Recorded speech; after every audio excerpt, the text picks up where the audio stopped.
So here is again a chance for you to think about what stage each of these people are in. Paige has been taking oxycodone for 3 years and has diarrhea and body pain when he doesn't take it. He was obtaining pills from anyone who would sell them to him. He has recently realized the impact it is having on his life, and he has made an appointment with his doctor to discuss quitting. So that is preparation. Paige recognizes that he has a problem and has taken steps to get him to the action stage. So his making an appointment with his doctor constitutes preparation for change. John. John was diagnosed with bipolar disorder 6 years ago. When first diagnosed, he brushed it off because his moods made him productive. Just over a year ago, he was involuntarily hospitalized due to a manic episode. After completing a 1-month stay in an inpatient center, he has taken lithium and has gone to therapy for the last 11 months. He also attends outpatient support groups and is celebrating 1 year of stable mood and behavior. So, since he's been stable for a year and he's taking steps to avoid relapse, he is in the maintenance stage. Mike. Mike is a college student who is struggling with the stress of his coursework. He has been obtaining and nasally ingesting Ritalin to help keep him awake at night to study.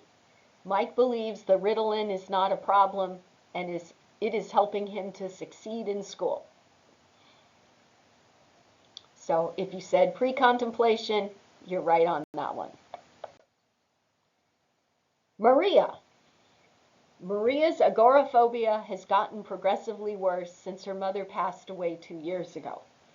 Maria has not left the house in a month because she gets nervous around people. She has her adult daughter bring her groceries, otherwise she won't eat. Recently, her daughter told her she is expecting Maria's first grandchild. Maria has now made an appointment with a telehealth therapist to discuss her problems. So, as in the other client we discussed earlier, the fact that she's made an appointment means she's preparing. So she is in the preparation stage. Maria recognizes that she has a problem and has taken steps to get her to the action stage. Susie. Susie is a mother who feels the amount of Vicodin she has been consuming is interfering with her relationship with her children. She has told her husband she would speak with her doctor, but consistently forgets to do so.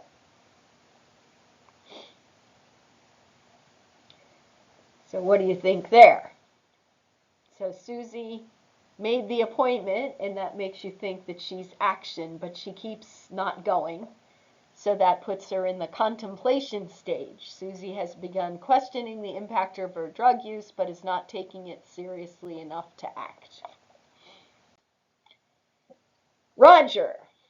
Roger took Lexapro and has participated in CBT for depression. He has sustained a remission in his symptoms due to both the medication and the behavior change he has made. He has been back to my old self for 2 months. He regularly sees his therapist and takes his medication daily. So remember, Roger's different from the last guy who was stable for a year. So that puts Roger in the action stage. Roger is on the right track but remains in the action stage. He has not yet reached the 6-month point required to enter the maintenance stage.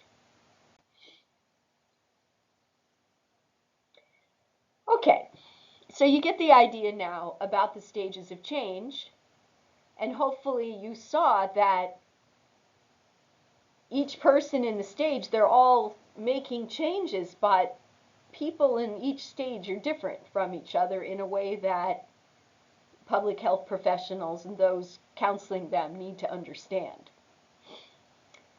So next, we're going to look at assumptions that we might have about the people we work with in the light of the stages of change. So let me just say, an assumption is a belief that cannot be proven, but we agree to abide by it anyway. So this, what I'm presenting to you, I'd like to kind of say this is the way of the Purple Knights. This is the way the University of Bridgeport counseling program tries to train our students to look at the people they work with. These are effective ways of thinking so that you can be effective with the people you work with. So number one, people are doing the best they can. So think about that. That applies to that student that we talked about a few minutes ago who was snorting Ritalin to stay awake. So we say all people at any given point in time are doing the best they can. That is that person's solution for the problems that they see they have. Number two, people want to improve. The common characteristic of all people is that they want to improve their lives and be happy. So now we get to what's called a dialectic. And that is that we are going to hold assumptions that seem to contradict each other, but nevertheless, we're going to believe in all of them. Because the next thing we're going to say is people need to do better, try harder, and be more motivated to change. The fact that people are doing the best they can and want to do even better does not mean that these things are enough to solve the problem. So the next one. People may not have caused all of their own problems, but they have to solve them anyway. You could think about all the ways that could apply to someone. People have to change their own behavior responses and alter their environment in order to change. So just because that person's obesity is related to genetics and that everyone in their family was overweight does not change the fact that that person still has to work on solving their problem.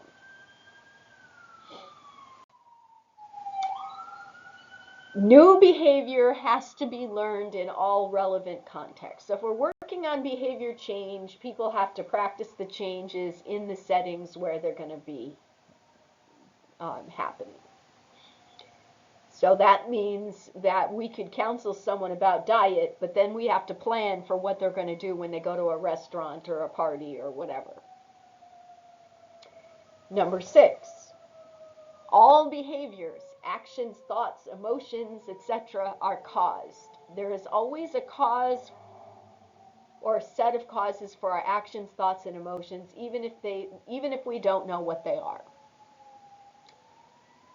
And then lastly, figuring out and changing the causes of behavior works better than judging and blaming. So I would encourage you to put the judging and the blaming aside because it is very ineffective and it could lead to burnout. Judging and blaming may be easier, but if we want to create change in the world, we have to change the causes of unwanted behaviors and events.